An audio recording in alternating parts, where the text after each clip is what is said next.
आज आपण एक्सरसाइज 4.1 मधले सगळे प्रॉब्लेम्स कसे सोडवायचे हे पाहणार आहोत. हे प्रॉब्लेम तुम्ही व्हिडिओ पाहिल्यानंतर सगळेच्या सगळे नोटबुकमध्ये सोडवून ठेवायचे. पण त्याआधी दोन्ही थिअरम्स आणि दोन्ही थिअरम्सचे रिमार्क पुन्हा पुन्हा वाचायचे. ते तुम्हाला जेवढे चांगले कळतील तेवढे प्रॉब्लेम्स लवकर समजणार आहेत. स्वतः एक्झाम्पल घ्यायचे, जसे मी एक्सप्लेनेशन ऑफ रिमार्क्स म्हणून एक मी वेगळा व्हिडिओ केलाय, तसे स्वतः काही एक्झाम्पल्स घ्यायचे आणि ते सगळे रिमार्क्स आणि थिअरम्स हे व्हेरीफाय करून घ्यायचे. Now let's move on to exercise 4.1. टेक्स्टबुकमध्ये पेज नंबर 119 वरती हा एक्सरसाइज आहे. आपण मेट्रायसिस हा लेसन संपवलेला आहे. हा आणखी एक, मेट्रायसिसमध्ये काही स्टुडंट्सना वर्ड प्रॉब्लेम्स जमत नाही आहेत, तर त्याचा डाऊट क्लिअरन्सचा एक व्हिडिओ मी वेगळा 2 ते 3 दिवसात करतोय तयार, आणि तो अपलोड करेन मी. त्यामध्ये काही जणांचे जे डाऊट्स आहेत, वर्ड प्रॉब्लेम्स आहेत, हे ते सगळेच्या सगळे त्यामध्ये क्लिअर केले जातात. ओके, एक्सरसाइज 4.1 फर्स्ट क्वेश्चन असा आहे, find the combined equation of the following pairs of lines. आणि त्यामध्ये साधारण 5 क्वेश्चन दिलेले आहेत. त्यातला फर्स्ट क्वेश्चन दिला मी 2x + y = 0 आणि 3x - y = 0 यांचं तुम्हाला कंबाइंड इक्वेशन किंवा जॉईंट इक्वेशन तुम्हाला विचारलेलं आहे. कंबाइंड इक्वेशन किंवा जॉईंट इक्वेशन जर विचारलं असेल तर त्यांचा प्रॉडक्ट घेतला की तुम्हाला काय मिळतं, कंबाइंड इक्वेशन. सुरुवात अशी करायची, given equations are 2x + y = 0 and 3x - y = 0. Therefore, their joint equation or combined equation is bracket LHS apart 2x + y, next bracket 3x - y is equal to 0. आणि आता हे ब्रॅकेट ओपन करायला सुरू करायचं. 2 3 are 6x², 2x into -y minus 2xy plus y into 3x plus 3xy, y into -y म्हणजे -y² is equal to 0. Therefore 6x² minus 2xy plus 1xy plus 3xy, ह्याचा answer येईल +1xy minus y² is equal to 0 as it is. Origin मधून जेव्हा दोन्ही line जातात तेव्हा त्यांचं जे कंबाइंड इक्वेशन आहे ते किंवा जॉईंट इक्वेशन आहे ते या फॉर्म मध्ये येतं. आता आपला प्रॉब्लेम खरं तर इथं संपलाय, पण फक्त फॉर्म लक्षात राहावा. ax² plus twice hxy plus by² equals 0 या फॉर्म मध्ये तुम्हाला ते इक्वेशन पाहायला मिळतं जर दोन लाईन्स ओरिजिन मधून जात असतील तर. आता यापुढे बऱ्याचदा असं होतं की पुढे प्रॉब्लेम सोडवताना तुम्हाला हे इक्वेशन स्वतःला तयार करावे लागतात आणि मग त्यांचा प्रॉडक्ट घ्यावा लागतो. आता प्रॉडक्ट कसा घ्यायचा मी तुम्हाला एका प्रॉब्लेम मध्ये शिकवलंय ना, की त्याच्यानंतर तुम्हाला स्वतःला तो करता आला पाहिजे. इव्हन आता ह्याच्यानंतरचा जो क्वेश्चन आहे त्यामध्ये तिथं क्वेश्चन मध्ये सांगेनच मी, अदर दॅन ओरिजिन जरी दोन लाईन्स पास होत असतील अदर दॅन ओरिजिन, त्यांचंही जॉईंट इक्वेशन घेता येतं, ज्याला जनरल फॉर्म म्हणतात. हा खरं तर पेअर ऑफ लाईन्सचा नेक्स्ट पार्ट आहे, पण आपल्याला आधी प्रॉब्लेम त्याचे काही थोडेफार आहेत. ओके, त्यातला नेक्स्ट क्वेश्चन आहे, लाईनचं इक्वेशन आहे x + 2y - 1 = 0 and next equation is x - 3y + 2 = 0. तुम्ही एक्सरसाइज मधले सगळे जे प्रॉब्लेम्स आहेत एक तर त्याची प्रिंट आउट काढून ठेवा किंवा ते प्रॉब्लेम्स त्या PDF मधनं बघून एखाद्या वहीत किंवा नोटबुक मध्ये लिहून ठेवायचं आणि मग त्या क्वेश्चनकडे पाहायचं. हे दोन लाईनचे इक्वेशन तुम्हाला दिलेले आहेत. आपल्याला त्यांचं जॉईंट इक्वेशन पाहिजे किंवा कंबाइंड इक्वेशन पाहिजे. There joint equation is or combined equation is, पहिल्या ब्रॅकेट मध्ये x + 2y - 1, नेक्स्ट ब्रॅकेट मध्ये x - 3y + 2 is equal to 0. आणि हे दोन्ही ब्रॅकेट आता एक्सपांड करायला सुरू करायचे. x into x x², x into -3y -3xy, x into +2 +2x. आता 2y into x plus 2xy, 2y into -3y minus 6y square 2y into plus 2 4y. आता -1 open करायचं. -1 into x minus 1x -1 into 3y plus 3y आणि -1 into plus 2 म्हणजे -2 आणि RHS मध्ये 0 as it is. त्यानंतर पहिल्यांदा x² ची term आहे तशी लिहून घ्यायची.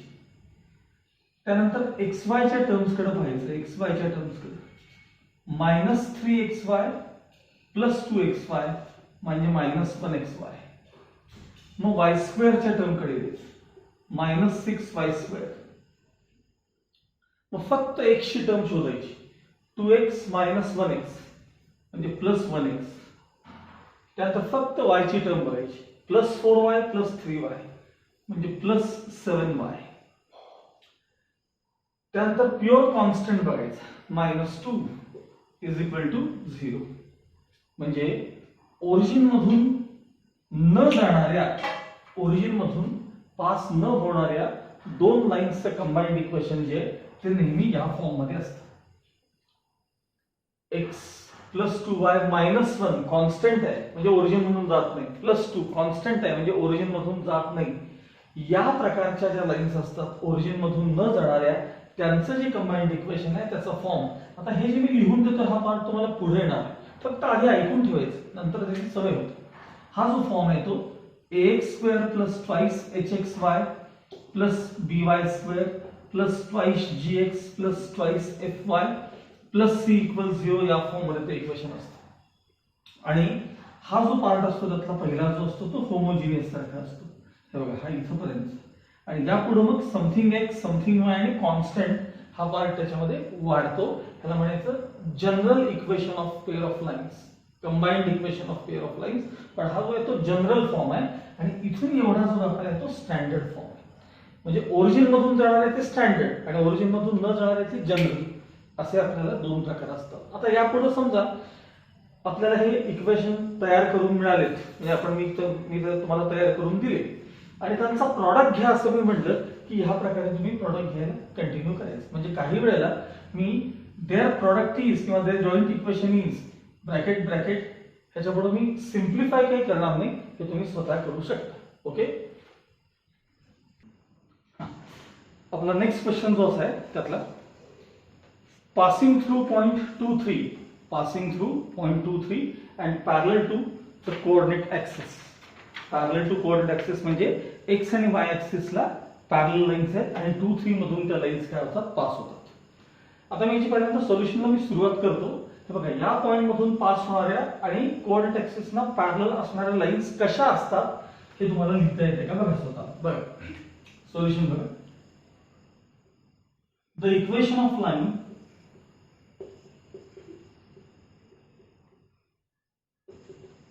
passing through, the equation of line passing through bracket मध्ये 2, 3 and parallel to x axis is y equals constant, y equals 3. He line तुम्हाला समजली पाहिजे. मी एक्सप्लेन करणार आहे. पुन्हा याच्या खाली असं लिहायचंय the equation of line passing through 2, 3 and parallel to y axis is x equals constant. आता हे काय केलंय बघा. यासाठी आपले 8वी 9वी 10वी चे ग्राफ शिकतो ना आपण ते बेसिक्स फार क्लिअर झाले. हे बघा ही तुमची coordinate system x axis y axis. Point कोणता आहे 2, 3. हे बघा 1, 2 1, 2, 3 हा तो पॉइंट आहे.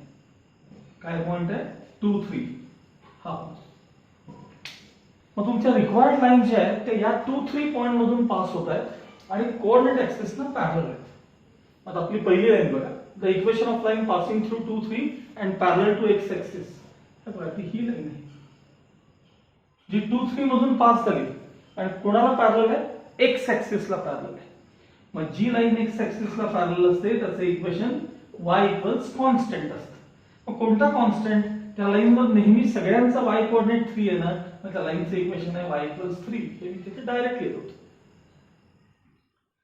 आता जी लाईन y ऍक्सिसला पॅरलल आहे, जी लाईन y ऍक्सिसला पॅरलल आहे आणि 2 3 मधून जाते, त्याचं इक्वेशन आहे साहजिक आहे x इक्वल्स कॉन्स्टंट, आणि तो कोणता कॉन्स्टंट सांगा, तर तो ज्यातून लाईन पास होते तो कॉन्स्टंट x इक्वल्स टू, हे बघा ही लाईन आहे x इक्वल्स टू. आता तुम्हाला या दोन्ही लाईन्सचं जॉईंट इक्वेशन पाहिजे किंवा कंबाइंड इक्वेशन पाहिजे, ठीक आहे. देअर कंबाइंड इक्वेशन इज किंवा joint equation is, there combined equation is, पहिली लाईन जी दिसते तुम्हाला ती y इक्वल्स 3, म्हणजे actually y minus 3 is equal to 0 अशी लाईन आहे, आणि ही जी लाईन आहे ती x मायनस 2 इक्वल 0 आहे. कुठली लाईन प्रॉडक्ट घ्यायचं आहे, त्यामुळे कुठली लाईन आधी घ्या. मी पहिल्यांदा x मायनस 2 इक्वल 0 ही लाईन पाहतोय, ही लाईन, आणि दुसरी जी लाईन आहे ती y मायनस 3 इक्वल 0 अशी पाहतोय, आणि मग त्यांचा तुम्हाला प्रॉडक्ट घ्यायचा आहे. बस ब्रॅकेट ओपन करायचं आहे आणि आन्सर येईल x into y x y, x into minus 3 minus 3x, minus 2 into y minus 2y, minus into minus plus 6 is equal to 0. हे तुमच्या रिक्वायर्ड लाईनचं इक्वेशन आहे. Next question apply. Passing through point 2 3 and perpendicular to the lines 3x plus 2y minus 1 equals 0 and x minus 3y plus 2 equals 0. आता प्रश्नाचा जर तुम्हाला अर्थ समजून घ्यायचा असेल, प्रश्नाचा क्वेश्चनचा अर्थ समजायचा असेल तर जरा इथं लक्ष द्या. तुमच्या रिक्वायर्ड लाईन्स 2 3 मधून पास होत आहेत. कशातून पास होत आहेत? 2 3 मधून. आणि त्या कोणत्या दोन लाईन्सना परपेंडिक्युलर आहे? 3x plus 2y minus 1 equals 0 आणि x minus 3y plus 2 equals 0. आता लक्षात घ्या. समजा ही जी लाईन आहे की नाही, एक 3x minus 2y minus 1 equals 0, ही जी लाईन आहे ती इथे ड्रॉ केली बघा मी. सांगा लाईनचं इक्वेशन काय आहे? 3x plus 2y minus 1 is equal to 0. हे या लाईनचं इक्वेशन. सेकंड लाईन काय सांगा? x minus 3y plus 2 equal 0. मला सांगा याचा आणि याचा स्लोप सेम आहे का? नाही, डिफरंट स्लोप्स आहेत, म्हणजे या लाईन्स 100% इंटरसेक्टिंग आहे. आता ही तुमची ती सेकंड लाईन. सेकंड लाईनचं इक्वेशन काय आहे बघा? x minus 3y plus 2 equal 0. ही तुमची सेकंड लाईन. आणि तो जो हा पॉइंट आहे ना 2 3, तो कुठेही असेल इथे, हा पॉइंट आहे 2 3.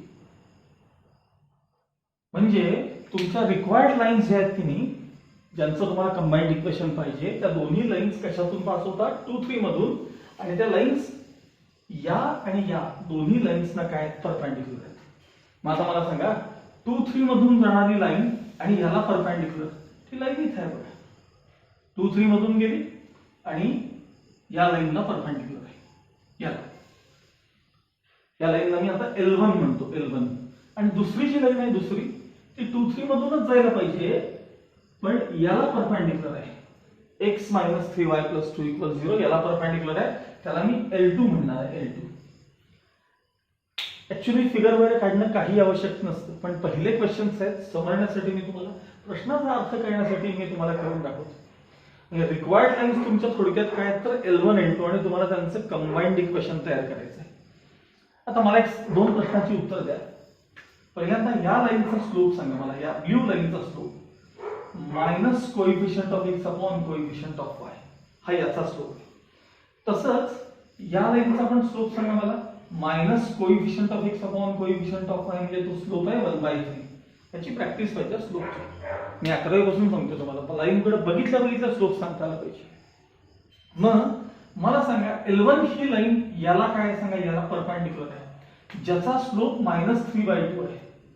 मग मला सांगा या लाईनला परपेंडिक्युलर असणारा स्लोप, लाईनचा स्लोप कसा असला पाहिजे? याचा निगेटिव्ह रेसिप्रोकल असला पाहिजे. म्हणजे L1 चा स्लोप थोडक्यात किती असला पाहिजे? 2/3 इतका असला पाहिजे. तसं L2 जी लाईन आहे, L2 त्या लाईनचा जर स्लोप पाहिजे असेल तर याचा निगेटिव्ह रेसिप्रोकल म्हणजे -3 हा L2 चा स्लोप असला पाहिजे. मग आता तुम्हाला L1 चा स्लोप माहितीये, L1 कशातून पास होतो तो पॉइंट माहितीये, म्हणजे L1 चं इक्वेशन तुम्हाला स्लोप पॉइंट फॉर्म न तयार करता येईल. L2 देखील स्लोप माहितीये, L2 कशातून पास होतो तो पॉइंट माहितीये, मग L2 चं इक्वेशन देखील स्लोप पॉइंट फॉर्म न तुम्हाला तयार करता येईल. आणि दोन्ही इक्वेशन्स तयार झाले की मग आपल्याला त्यांचा काय घ्यायचं आहे, प्रॉडक्ट घ्यायचं आहे. हे प्रश्नाचा अर्थ कळण्यासाठी मी ही फिगर काढली. आता याचं सोल्युशन कसं लिहायचं बघा. लिहायचं कसं, आपला क्वेश्चन असा आहे, passing through point 2, 3 and perpendicular to the line dash and dash. बघा, let L1 be the line passing through bracket मध्ये 2, 3 and perpendicular to 3x plus 2y minus 1 is equal to 0. L1 be the line passing through point 2, 3 and perpendicular to the line dash. मग आता मला सांगा, यावरून तुम्हाला L1 चा काय सांगता आला पाहिजे, स्लोप सांगता आला पाहिजे. Therefore slope of L1 is पहिल्यांदा रेफर करायचं की याचा स्लोप काढून ठेवायचा. मी इथे लिहिलाय बघा, या लाईनचा स्लोप इथे लिहून ठेवायचा. मग त्याचा negative reciprocal 2/3. Slope of L1 is 2/3. आता L1 चा स्लोप माहिती आहे, L1 कशातून पास होतो तो पॉइंट माहिती आहे. मग equation of L1 is, therefore equation of L1 is y minus y1 equals m into bracket x minus x1. x1 y1 म्हणजे हा पॉइंट, y minus y1 किती आहे 3 equals m, स्लोप किती आहे बघा L1 चा स्लोप किती आहे 2/3 into bracket x minus x1 किती आहे 2. 3 या बाजूला 2 न bracket open, 3 into y 3y minus 3 3 is 9 equals 2 into x 2x minus 4. कोणत्या तर एका बाजूला ना सगळ्या, समजा 2x ला इथं आणलं तर ते झाले -2x. ऑलरेडी असलेले +3y आणि -4 ला इथं आणलं की शिल्लक राहतील -5 is equal to 0. हवं तर सगळ्यातून मायनस साइन कॉमन काढून ट्रान्सफर करा. therefore 2x minus 3y plus 5 is equal to 0. हे तुमचं L1 चं इक्वेशन तयार झालं. हे काय झालं आपलं L1 चं, मी इथे लिहितोय L1 चं इक्वेशन. त्या L1 चं इक्वेशन काय तयार झालं बघा, 2x minus 3y plus 5 is equal to 0. हे तुम्ही L1 चं इक्वेशन तयार केलं. हे तुम्ही L1 चं इक्वेशन तयार केलं. आता आपण असंच L2 चे इक्वेशन तयार करणार आहोत.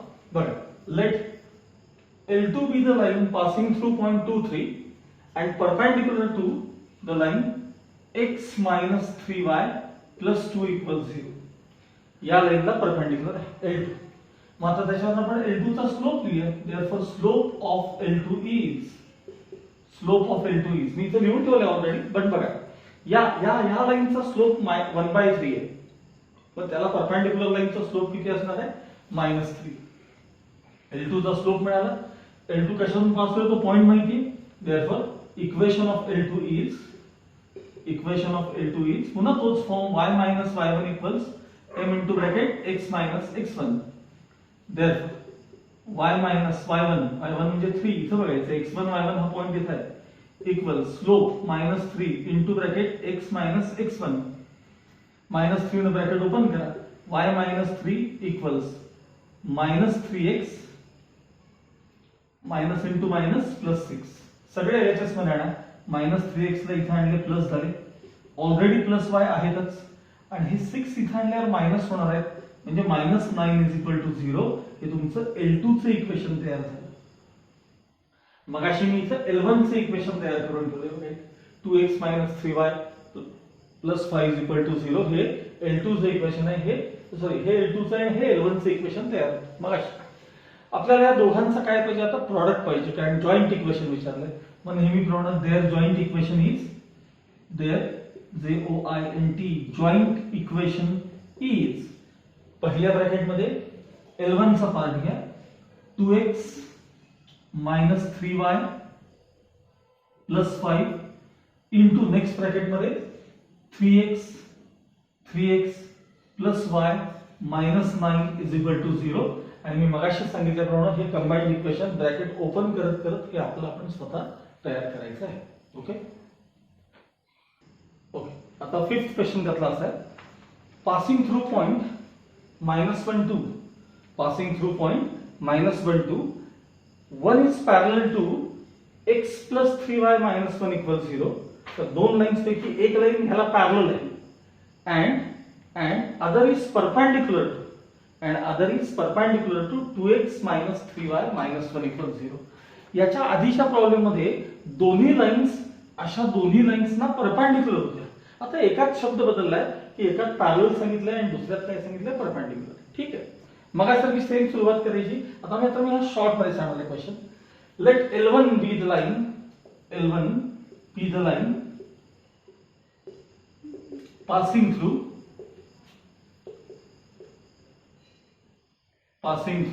कोणता पॉइंट सांगा, -1 2 and parallel to शब्द बघा, and parallel to सांगा कोणाला पॅरलल आहे, x + 3y - 1 = 0. आता मी काय केलंय, लाईनच्या इक्वेशनच्या खाली चित्राचा स्लोप लिहून ठेवलाय. याचा स्लोप आहे -1/3, minus coefficient of x upon coefficient of y, आणि याचा स्लोप आहे 2/3. ऍक्च्युअली -2/-3 स्लोप आहे, म्हणजे तो +2/3.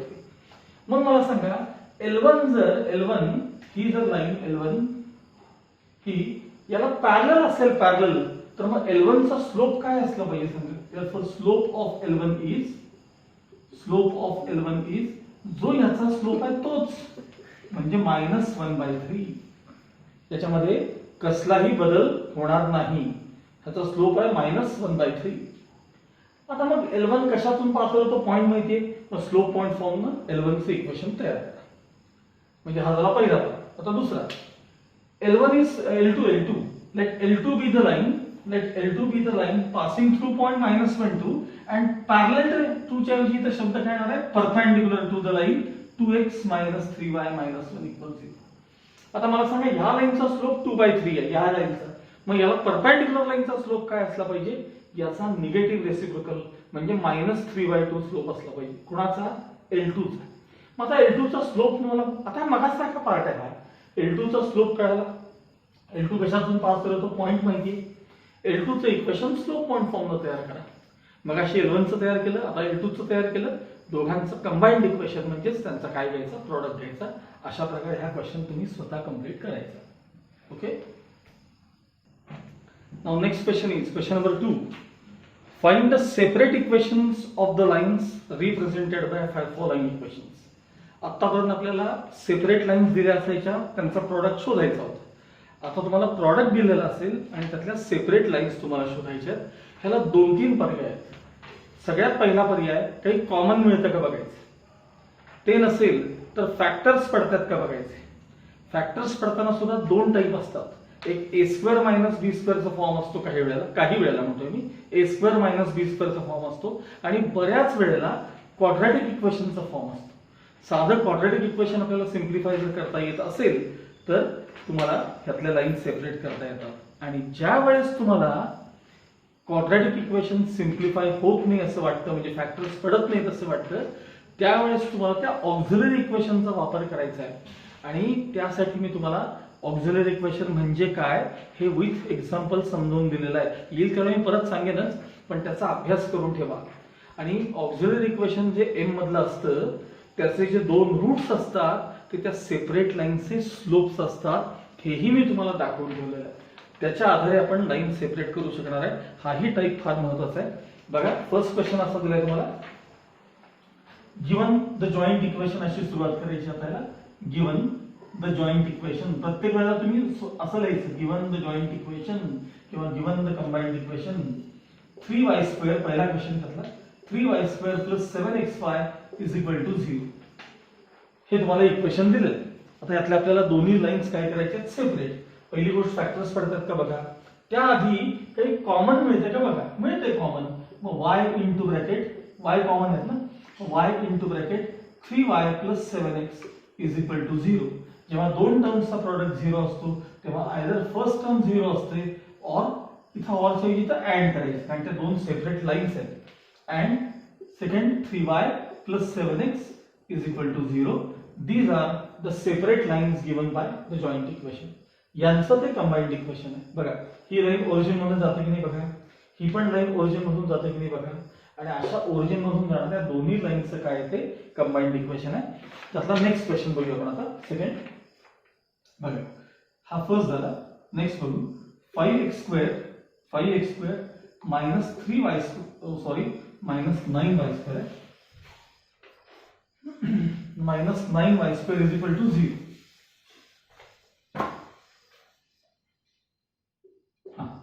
असे आपल्याला नेक्स्ट इक्वेशन दिलेलं आहे. ठीक आहे. आता यामध्ये a² मायनस b² चा फॉर्म आहे. हा कोणाचा मी लिहितो वाटलं तरी बघा, हा कोणाचा स्क्वेअर आहे तर तो √5x चा स्क्वेअर आहे. हा मायनस हा कोणाचा स्क्वेअर आहे तर तो 3y चा ब्रॅकेट स्क्वेअर आहे इज इक्वल टू 0. म्हणजे a² मायनस b² चा फॉर्म आला a plus b a minus b म्हणजे √5x प्लस 3y एका ब्रॅकेटमध्ये आणि दुसऱ्या ब्रॅकेटमध्ये √5x minus 3y is equal to 0. हे त्याचे फॅक्टर्स पडले.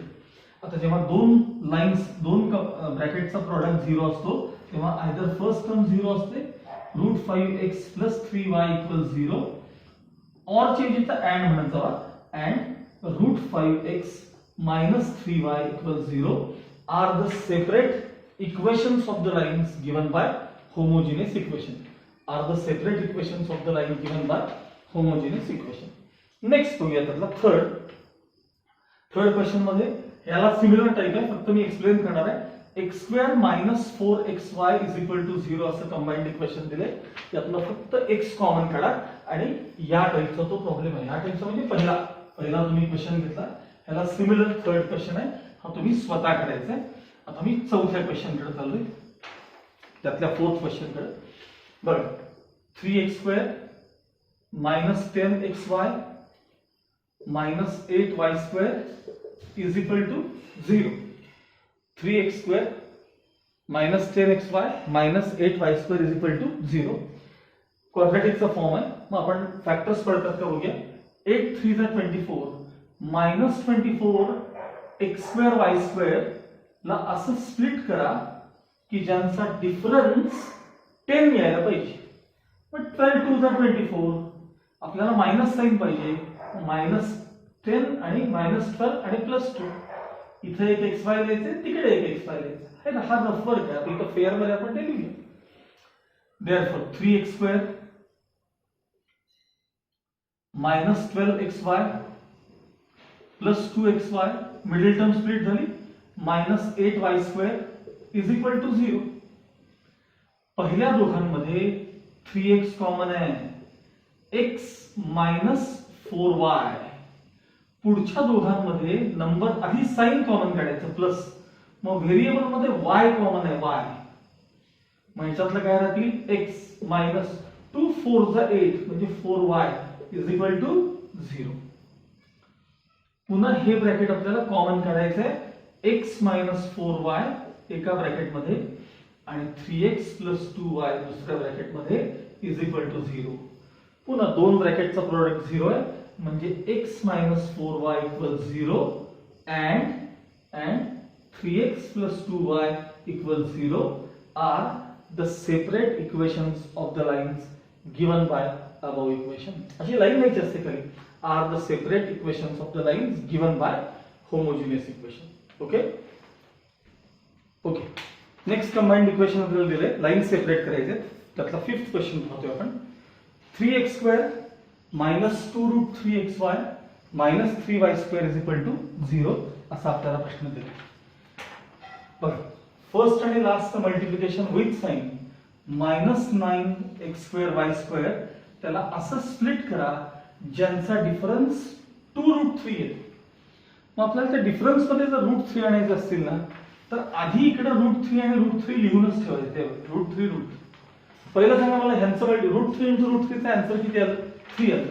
आता या 3 ला कितीनं मल्टिप्लाय केल्यानंतर 9 होतील तर अर्थात 3 म्हणजे 3 3 जाणार. परत बघा, यांचा प्रॉडक्ट आहे ना तो मुळातच 3 आहे. तर बघा, या दोघांचं मल्टिप्लिकेशन 9 यायला पाहिजे की नाही. मग √3 × √3, आता √3 आधी का लिहिले, आपल्याला डिफरन्स मध्ये इथं √3 यायला पाहिजे. मग इथं √3 लिहूनच ठेवायचे आहे. मग √3 × √3 चा आन्सर किती आलं 3 आलं. आता या 3 ला कितीनं मल्टिप्लाय केल्यावर 9 येतील? आता इथं नेमके सेम नंबर यायला लागलेत, पण असा प्रश्न समजा इथं 12 असते 12, तर मी असं विचारलं असतं 3 ला कितीनं मल्टिप्लाय केल्यानंतर 4 न मल्टिप्लाय केल्यानंतर ते 12 झाले असते. तसं 3 ला कितीनं मल्टिप्लाय केल्यानंतर 9 आले असतील तर 3 न. आता या 3 ला स्प्लिट करायचं, 3 1 जा 3, त्यातला एक 3 इकडे लिहायचा आणि एक 1 इकडे लिहायचा. xy तर आहेतच, xy इकडे इकडे आहे. आता राहिला प्रश्न साईनचा. मायनस साईन आपल्याला पाहिजे, म्हणजे मोठ्याला मायनस, नको असेल त्याला प्लस. चेक करून बघा, याचं मल्टिप्लिकेशन एवढं येतं का कन्फर्म करा, स्वतः करा. 3 1 जा 3, √3 × √3 म्हणजे नुसते 3, 3 3 जा 9, x2 y2, minus sign plus into मायनसचं मायनस येणार. आणि यांची ऍडिशन किंवा डिफरन्स जर बघितला तर 3 √3 मधनं 1 √3 गेले की 2 √3 होतात. मोठ्याचं साईन द्यायचं आपल्याला, मायनस साईन आहेच. म्हणजे हे जमलं की याच्या पुढे सगळं जमायला लागतं आपल्याला. आता फॅक्टर्स नेहमीसाठी बघा, 3x2 minus 3 √3 xy plus 1 √3 xy minus 3y2 is equal to 0. आता पहिल्या दोघांमध्ये नंबर मध्ये तर 3 कॉमन आहे, व्हेरिएबल मध्ये x कॉमन आहे. ब्रॅकेट मध्ये त्यातला राहिला x मायनस √3y. आता या दोघांमध्ये पहिल्यांदा साइन कॉमन आहे. इथं √3 आहे, याच्यात तर दोनदा √3 आहे. 3 मध्ये दोनदा √3 आहे, म्हणजे √3 कॉमन निघताय. यातला y पण कॉमन निघतोय. यातलं काय शिल्लक राहिलं x, यातलं साइन मायनस √3 मधला एक √3 कॉमन गेला, पण एक √3 शिल्लक राहिला आणि y पण आहेतच कॉमन, एक y शिल्लक राहिला. पुन्हा हे ब्रॅकेट x मायनस √3y आणि राहिलेली term 3x plus √3y is equal to 0. आणि मग दोघांचा प्रोडक्ट 0 आहे म्हणून either first term 0, √3y equal 0, और च्या ऐवजी इथं अँड करायचं. आता 3x plus √3y is equal to 0 are the separate equations of the lines given by homogeneous equation. Are the separate equations of the lines given by homogeneous equation. आणि ह्यात तुम्हाला आता फक्त इथे एवढं चेंज करता येतो, हा √3 याच्यात पण आहे, तुम्हाला √3 कॉमन काढून हे ट्रान्सफर देखील करता येतात. म्हणजे हे ह्याच्या पुढे थोडंसं सिम्प्लिफाय होऊ शकतं. अशा प्रकारे आपल्याला हे प्रॉब्लेम सोडवायचे आहे. ओके, आता नेक्स्ट इक्वेशन, हा टाइप फार महत्वाचा आहे. x2 plus 2 cosec alpha xy plus y2 equal 0, यातल्या दोन लाईन्स आपल्याला सेपरेट करायच्या. आता इथं तर तुम्ही असं करू शकत नाही की फर्स्ट आणि लास्टचा प्रॉडक्ट घेतला, समजा x2 y2 ला असं स्प्लिट करा ज्यांची टोटल किंवा ज्यांचा डिफरन्स 2 कोसेक अल्फा येईल. हे काही आपल्याला करणं इथं पॉसिबल नाही आहे. मग याला काय करायचं, तर याला ऑक्झिलरी इक्वेशनचा वापर करायचा आणि त्यासाठी तो रिमार्क चांगला कळला पाहिजे. ज्याला तो रिमार्क समजलाय त्यालाच हा प्रॉब्लेम समजतो, अदरवाईज कळत नाही.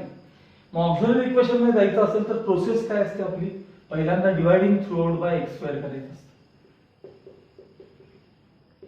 Dividing through out by x2 करा, x2 डिवाइड करा. मी सेपरेट डिव्हिजन दाखवतोय.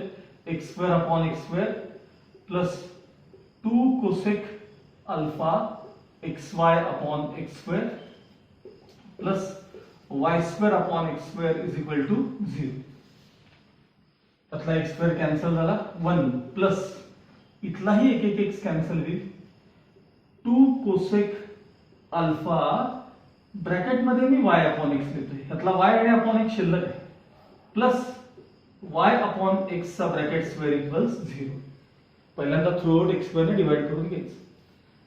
Late y equals mx be one of the lines given by above equation, given by above. अर्थात हे आणि हे इक्वेशन एकच आहे हे लक्षात ठेवा. पहिली गोष्ट कायम लक्षात ठेवा. परत आपण डिनॉमिनेटर सेम केला की हेच बघायला मिळतं तुम्हाला. मग मला सांगा, हे जे इक्वेशन आहे ते कसल्या टाइपचं आहे, तर होमोजिनियस इक्वेशन आहे. मग त्यातली एक लाईन y इक्वल्स mx ही असतेच. मग y इक्वल्स mx चा दुसरा अर्थ काय सांगा, हे नुसतं ट्रान्सफर करून बघा. म्हणजे y अपॉन x म्हणजे थोडक्यात काय, तर m. मग पुढची step, therefore replacing replacing y upon x by m we get.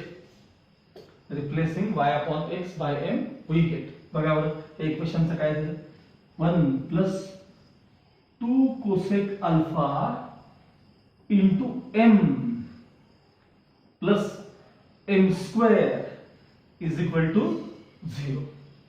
आता मी फक्त याला प्रॉपर सिक्वेन्स मध्ये लिहितो म्हणजे आधी m स्क्वेअर ची टर्म मग समथिंग m ची टर्म मग कॉन्स्टंट अशा फॉर्म मध्ये लिहितो.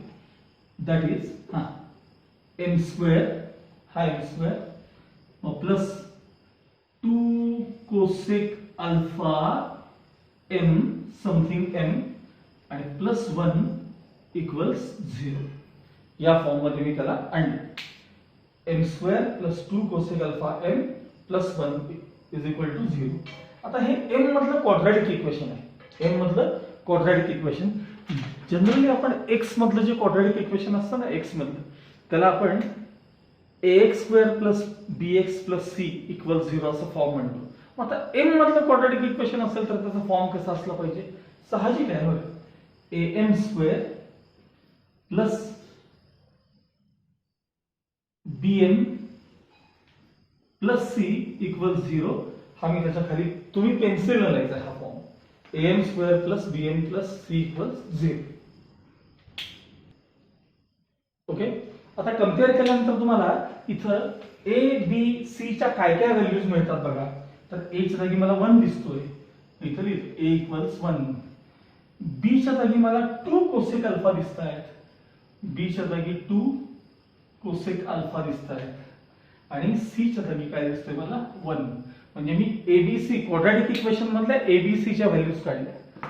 मग आता क्वाड्रॅटिक इक्वेशन मध्ये आपण 10वीत पण शिकलाय फॉर्म्युला आणि मी आता सुद्धा जे बेसिक टर्म्स होते त्यात सांगितलं होतं याच्यात आधीमध्ये क्वाड्रॅटिक इक्वेशन तुम्हाला लागतं. मग आपलं आता m मधलं क्वाड्रॅटिक इक्वेशन आहे. मग आता तो फॉर्म्युला लिहायचा. सांगा m इक्वल्स काय फॉर्म्युला येईल मायनस b प्लस और minus root of b square minus 4ac upon twice a. हवं तर असं करूया मी इथे व्हॅल्यूज एबीसी कॅपिटल लिहून घेतल्यात ना मग त्यानुसार फॉर्म्युला लिहूया. तुम्ही इथे व्हॅल्यूज कशा लिहिल्यात त्याच्याशी रिलेटेड बघा m equals minus b plus और minus root of b square minus 4ac upon twice a. करा रिप्लेस. आता m मिळेल तर तुम्हाला m मायनस b बघा बरं तिथं मायनस 2 कोसेक अल्फा प्लस और minus root of b square सांगा b चा स्क्वेअर सांगा 4 cosec square alpha minus 4ac हे बघा 4a आणि c a आणि c च्या व्हॅल्यूज 1 मध्ये अपॉन ट्वाइस a म्हणजे 2 into bracket 1.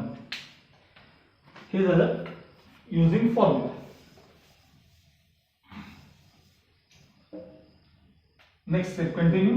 Minus 2 cosec alpha as it is plus or minus. आता मला सांगा हा 4 आणि हा 4 मी जर कॉमन काढला आणि तो रूटच्या बाहेर घेतला तर तो नंबर 2 येणार किंवा रूटच्या आत आधी दाखवतो वाटलं तर हे बघा 4 कॉमन ब्रॅकेट मध्ये काय होतं सांगा cosec square alpha minus 1 4 common काढले आणि अपॉन 2 आहे तसे आहेत तुमचे upon 2 minus 2 cosec alpha as it is plus or minus सांगा त्याचं रूट किती 2. आता आयडेंटिटीज आठवा 1 प्लस कॉट स्क्वेअर थिटा म्हणजे कोसेक स्क्वेअर थिटा.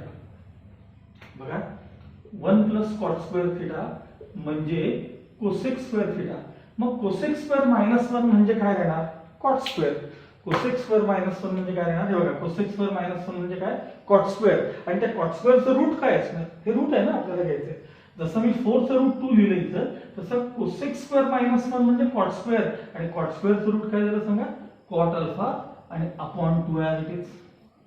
ह्यातले 2 कॉमन काढून मी खालचे कॅन्सल केले की तुम्हाला मिळाले मायनस कोसेक अल्फा प्लस और मायनस कॉट अल्फा. या m च्या 2 व्हॅल्यूज तुम्हाला मिळाल्या. म्हणजे थोडक्यात एक रूट त्यातलं मी m1 म्हणतो त्याला एकाला सांगा minus cosec alpha plus cot alpha हे एक रूट झालं. आणि दुसरं रूट जे आहे ते m2 हे दुसरं जे रूट आहे ते इथं प्लस और मायनस दोन साइन आहेत ना, minus cosec alpha minus cosec alpha minus cot alpha हे झालं सेकंड रूट. आता मला सांगा, जर रिमार्क्स तुम्हाला चांगले येत असतील तर ऑक्झिलरी इक्वेशन जेव्हा मी सोडवतो, ऑक्झिलरी इक्वेशन क्वाड्रॅटिक इक्वेशन जेव्हा सोडवतो त्यावेळी मिळणाऱ्या ज्या दोन व्हॅल्यूज असतात त्या दोन लाईनचे काय असतात, स्लोप्स असतात. म्हणजे हे जे m1 m2 च्या व्हॅल्यूज मिळाल्या ना, ते जे कंबाइंड इक्वेशन होतं ना मगाशीचं कंबाइंड इक्वेशन, त्यातल्या दोन लाईनचे हे स्लोप्स आहेत. लाईन्स तर त्या ओरिजिन मधून जातात कारण ते होमोजिनियस इक्वेशन आहे. प्रश्नाकडे नीट बघा. मग मला सांगा, तुम्हाला दोन्ही लाईन्सचे स्लोप्स मिळालेत, ज्या लाईन्स ओरिजिन मधून जातात अशा लाईनचे स्लोप मिळालेत, मग त्या लाईनचे इक्वेशन तयार करायला काय अडचण आहे तुम्हाला? देअरफॉर द इक्वेशन्स, लाईनचे इक्वेशन हे नेहमी ओरिजिन मधून जाणारी लाईन ही y इक्वल्स mx या फॉर्म मध्ये असते. Therefore the equations of lines R